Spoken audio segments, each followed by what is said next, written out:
Hey, everybody. Welcome back to Spilling Tea. I'm Russell. And I'm Ryan. And today we're talking about The Price of Salt by Patricia Highsmith. The Price of Salt, Carol. Very confusing because now it has two names in the world. That's true. So this was originally published as The Price of Salt by Claire Morgan, a pseudonym for Patricia Highsmith.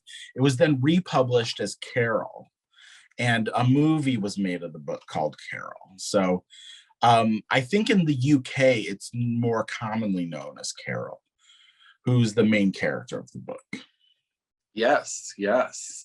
And Ryan, remind me, was this your first Patricia Highsmith? Yes, this is my first Patricia Highsmith. I saw the Talented Mr. Ripley movie with Matt Damon, like in the 90s, I think. And I didn't really care for it. And I've never really read anything by her.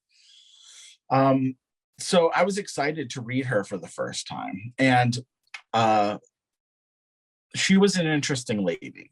And we had some discussion about how do we want to read Patricia Highsmith? She's a complicated figure. She was born in Fort Worth as Maria Patricia Plangman. And then she was adopted by a man her mother married and whose last name was Highsmith. And then they moved to New York City. And she had a very tumultuous relationship, it sounds like, with her parents. At one point, she said her mother tried to abort her by drinking turpentine. Oh, my. But then in her autobiography, or her biography, it said her father tried to persuade her mom to have an abortion, but didn't. So, I mean, she had probably a pretty rough upbringing. At one point, her mom sent her away from New York City to live in Fort Worth with her father for like a year, which was like really devastating because she left New York and was in the middle of Texas. So she had a difficult life. She loved cats. And at one point, she bred 300 snails in her house. I read this somewhere. That's insane. It's insane. Like, who does that? But Patricia Highsmith did. And she was an alcoholic. She struggled with alcohol her entire life. It sounds like she was in therapy a lot. When she was in New York, she worked a job at Bloomingdale's in the toy department to pay for her therapy. And while she was there, she saw an elegant woman come in and ask for a doll. And that was the inspiration for Carol. So I thought that was really interesting how it really tied to her life. But she was also an anti-Semite. Yes. And like self-proclaimed. Like, this isn't disputed from what I can tell. Like, she was on the side of Palestine. She was against the Jews. I don't understand. Like, I didn't go into much depth into what happened, but that was disappointing to find out. Well, and I read in an article somewhere that it was really complicated because she had many relationships with Jewish women. So it was like this weird conflict for her. But yeah, problematic is probably the kindest word we could use in this situation. Yeah. I don't think she was well, but she was also really tied into like the issues in Palestine. And she was a member of Amnesty International, and she was a social democrat. So she really believed in like helping people, but like was really against Judaism for some reason. So that's disappointing. When she died, she sent all of her royalties to the Yaddo colony, the Yaddo writers colony, and left her entire estate to them, which was worth about $3 million. So every time you buy a Patricia Highsmith book, the Yaddo writing colony gets money. And that's where she wrote Strangers on a Train for 2 months. Oh, she wrote 22 novels total. The first was Strangers on a Train, which is probably well known for a Alfred Hitchcock movie. Mm-hmm. It also It also inspired a movie in like the late 80s or early 90s, Throw Mama from the Train with Danny No, it DeVito. didn't. Yeah, it Oh, was that's because like it was based on like strangers on a train, and like the funny thing is that Mama, like, who was played by Anne Ramsey, kind of looks like Patricia a Highsmith. little bit, yes. Like when I picture Patricia Highsmith, that was who I pictured, and then I looked at her, I'm like, oh, that's a different woman, but I was like, oh, it looks just like. It was very weird. But she wrote 22 novels. A number of them have been turned into movies. There are 5 Mr. Ripley novels, the Ripiliad, I think they're called. So she's pretty prolific. She's had like a great influence on crime fiction, mystery, thriller, and yeah, an interesting lady. I don't think I'd want to meet her at a party. At one point, her publisher said she was a mean, cruel, hard, unlovable, unloving human being. I could never penetrate how any human being could be that relentlessly ugly. But her book's brilliant. So there you go. Wow. Well, I think that probably sums it up. Well, goodness. Well, that's a transition. So The Price of Salt, or Carol, is the story. It's the story of a relationship between 2 women. Like you said, it starts with a young woman, Therese, at a doll counter at Christmas time in a store. An elegant woman comes up to buy a doll, and she is infatuated from the get-go. She writes a little Christmas card, sends it to Carol, and sort of the back and forth between them begins. Carol and her start to develop a friendship and a sort of a cautious trying to figure out where they stand with each other. Now, this happened probably just after World War II, so late 40s, maybe early 50s. So there's a lot of caution on behalf of anyone from the LGBTQ plus community, because, you never knew what could happen. So what the book does do amazing is sort of give you that idea of trying to figure out if it's truly reciprocated before you do anything. What winds up happening is they develop this relationship. Carol is going through a divorce from her husband and is in the middle of a custody battle for her daughter. Randomly, they decide they're going to drive across the United States to have this sort of road trip. And while they're on that road trip, they find out that a private investigator is tailing them, and everything ensues. I don't want to ruin any of it, because I think that that's really where the fun / tension in the novel happens. And if you haven't read it, I honestly think that that's like the best part. So let's just say things continue, relationships have to be redefined, and there we'll go from there. So yeah. This is a really quiet novel. There's not a whole lot of plot. It really is sort of this back and forth between Therese and Carol, trying to figure out if it's going to go anywhere. I found, and you can tell me if you felt the same way, Therese was at times very stalker-ish to me. Like, she was obsessed with Carol. But then at times in the novel, Carol comes off a little bit more like she's the more mature. She's also the more savvy. So she comes off a little bit as the predator to the prey, but it's very go back and forth. Patricia Highsmith does a very good job of balancing that. Yeah.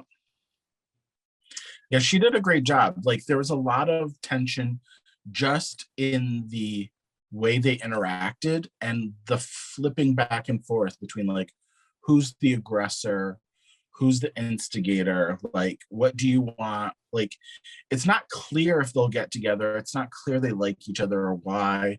And so there's a lot of tension in the building of their relationship. And then they go on the road trip, and it gets even more interesting. Yeah, the book definitely has something to say about the normal sort of interactions between women and women and women and men. Therese is dating this man. His name's Richard, right? Right. Richard, he's sort of in his mind decided they're going to get married. Like he feels like their future is planned, and she's really just not all about it. And she's more or less made that clear, but it takes him a long time to come around to the idea that she is not on board, that he is her future. And he is from a wealthier family. His direction in life is a little all over the place. But his one sort of certainty is that he and Therese will wind up together. And that was very interesting because she meets many men who sort of feel like they can dictate what her future. She's young. I think she's 19 at the start. And I think so she's young. People feel she's impressionable. And so the men try to dictate to her what her future is going to be. And this sort of infatuation, attraction to Carol is her sort of first instance of standing up for something she truly believes in. And that makes her who she is. Mm-hmm. Yeah, I agree. And I think that probably was normal at the time to have men kind of determining women's lives. Richard was also an artist. And it sounds like he didn't really do much or wasn't very good. And he was kind of using Therese because she was also an artist. She was a set designer. So he was kind of like, oh, well, we're going to be artists together and influence each other and just be famous artists. And he was like, what are you talking about? She's like, that doesn't make any sense. Yes. Well, and she's like, and I don't really want to sleep with you. So there's that.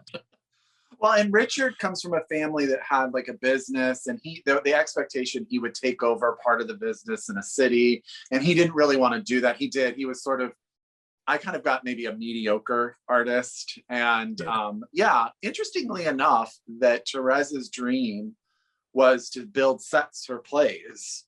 And that sort of is always in the back because all of these men get to her by making promises of getting her different things in this world that she wants to enter.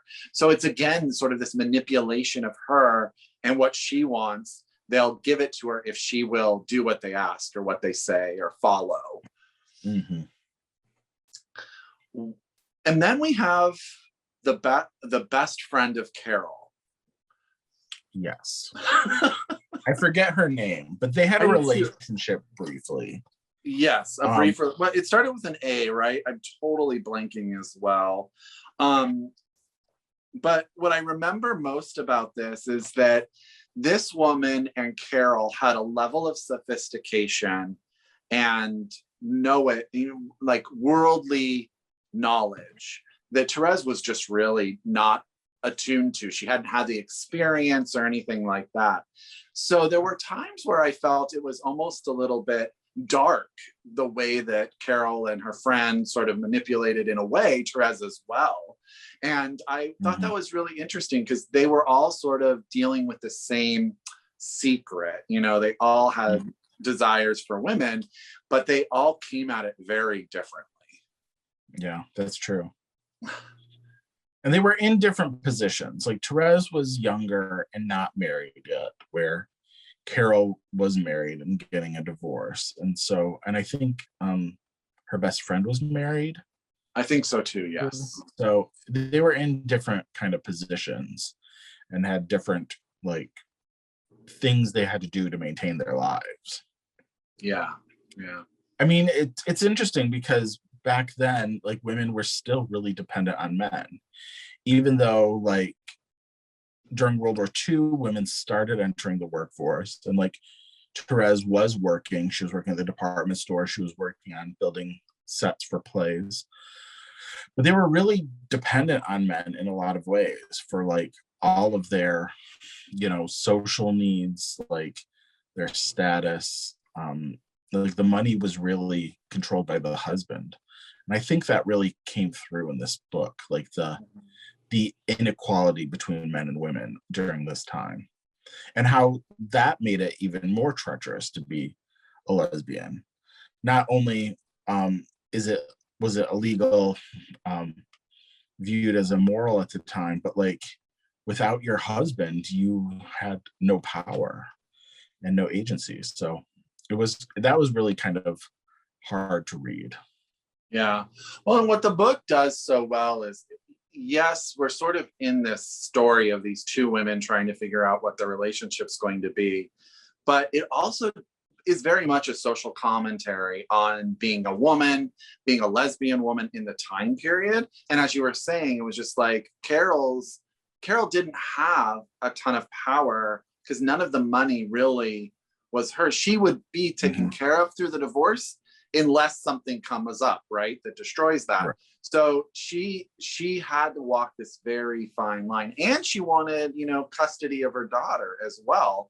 And so that was a huge piece in discussion in the book as well, because if a woman was found out to be a lesbian, or even really inferred to be a lesbian, her children couldn't be left with them for the safety, right? That's what the societal norm would have done. So that was really well discussed in the book as well. Patricia Highsmith does more than just tell this simple story. She tells sort of a social commentary on being a lesbian at this time period. Mm-hmm.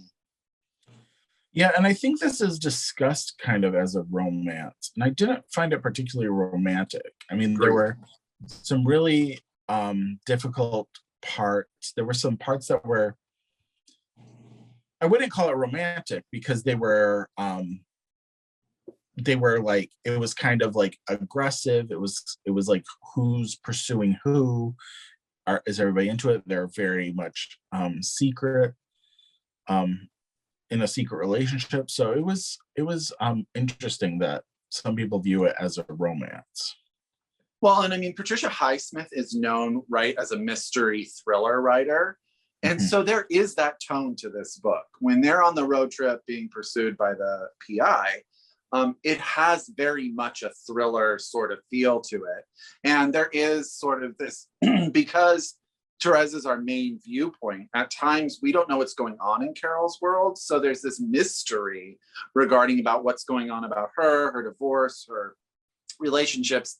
And so, yeah, I agree. I didn't feel it was a romance in the traditional sense, but I don't know that that would have ever been published in the 50s. Right. So she had to sort of cage it in a different sort of metaphor, even for, I mean, she had to publish this under a pseudonym, even to get it in the world.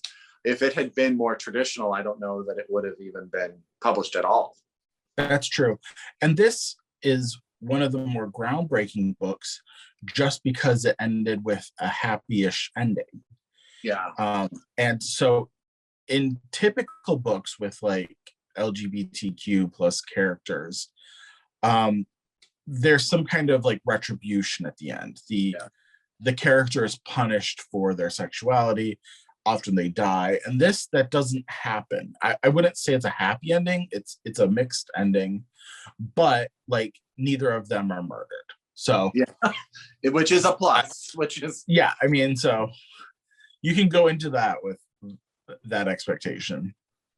And this was the only Patricia Highsmith book that was actually like had a fairly happy ending. Like all of her books are kind of dark. Yes. A lot of them are about murder. So it was kind of a departure from her. I will say, is sort of like a transition, I believe she is a phenomenal writer.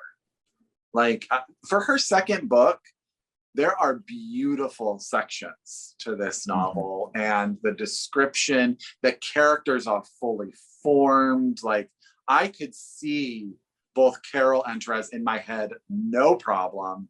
And she did create this sort of tension with just the phrasing and the way that she plotted the book. I mean, she, for all her problems, is a very talented writer. Yeah, I agree. I think she's really good.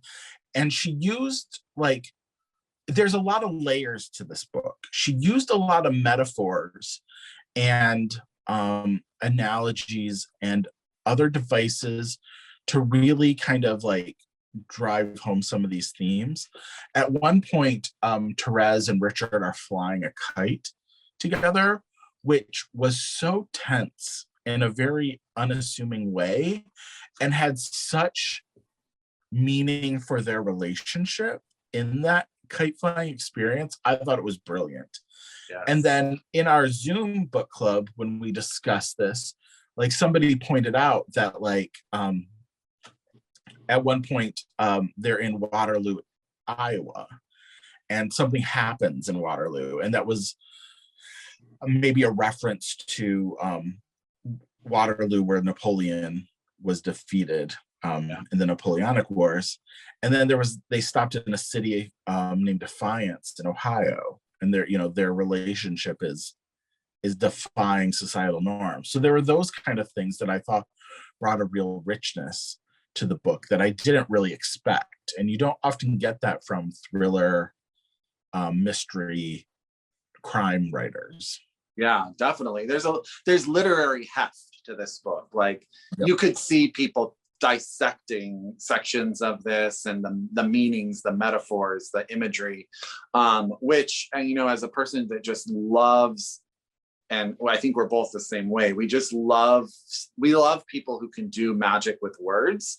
And she does that very much throughout this book. So it's so hard when you're like, gosh, you are really a genius. I wish, as her publisher put it, she just wasn't a very nice lady, but she definitely was very, very talented. Yeah, extremely. I was very impressed. I would definitely read something else by her. Oh, I would. I'm excited. I need to read Strangers on the Train. I read Talented Mr. Ripley back when the movie came out, and I remember struggling with it, but I think it was because I had the movie in my head the whole time. I watched the movie first, but I would give her a go again and just, see what she does. I've heard Strangers on a Train is fantastic. Everyone I know that's read it has given it really rave reviews. So yeah, I definitely want to read that too. That sounds like a good thriller. I'm sure it's really well written if it's anything like this one. Yeah.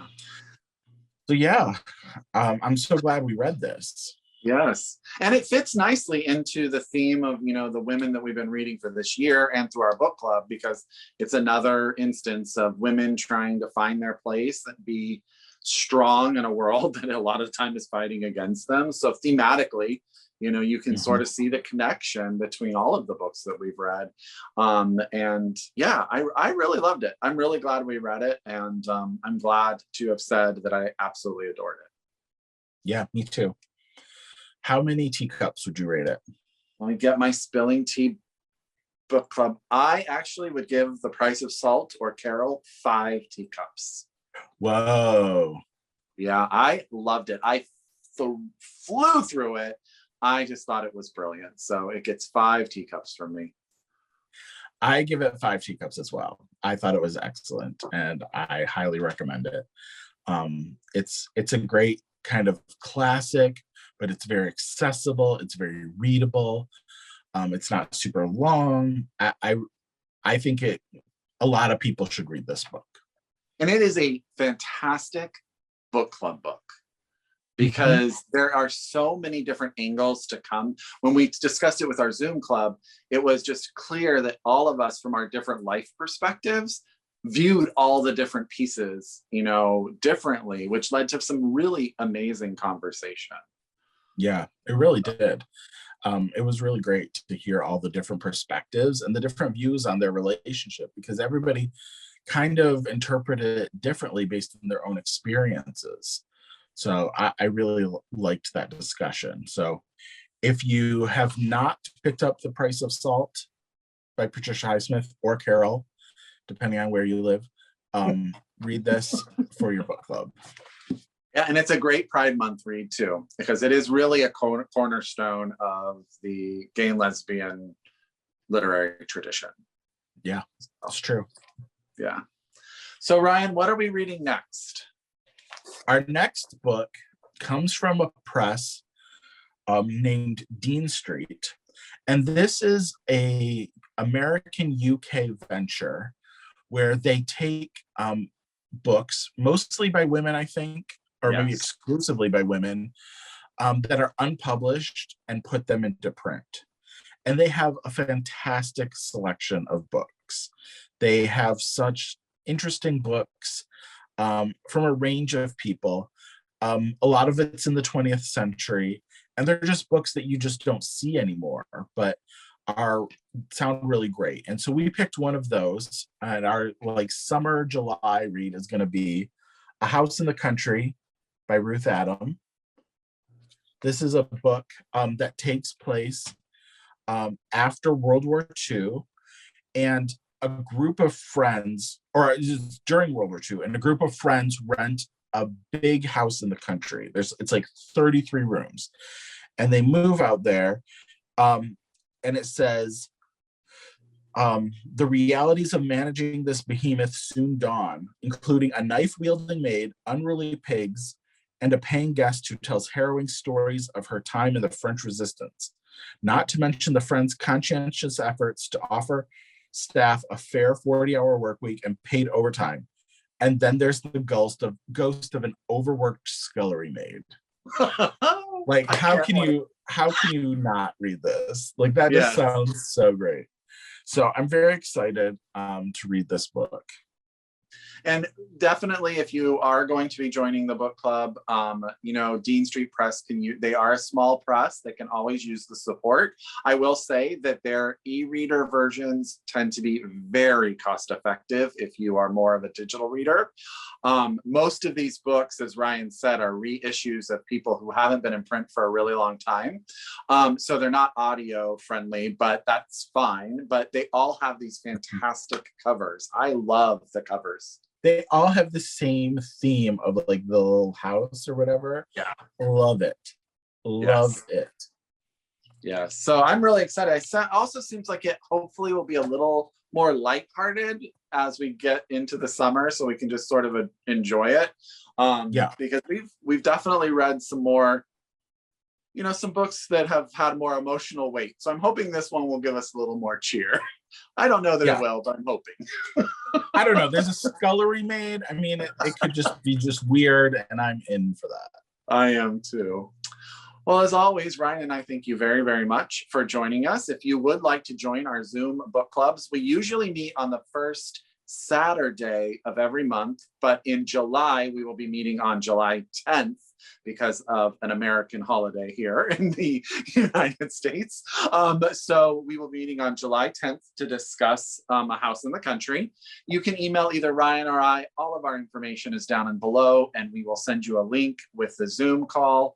And it is a fantastic time. We meet at 10 a.m. Pacific Standard Time. You can do the math wherever you may live. And we have people from all over the world that join our book club. So it is a lot of fun, and we really encourage you to join. And we really thank you for coming along on this journey. So thank you very much. And I'll see you later. Bye. Bye.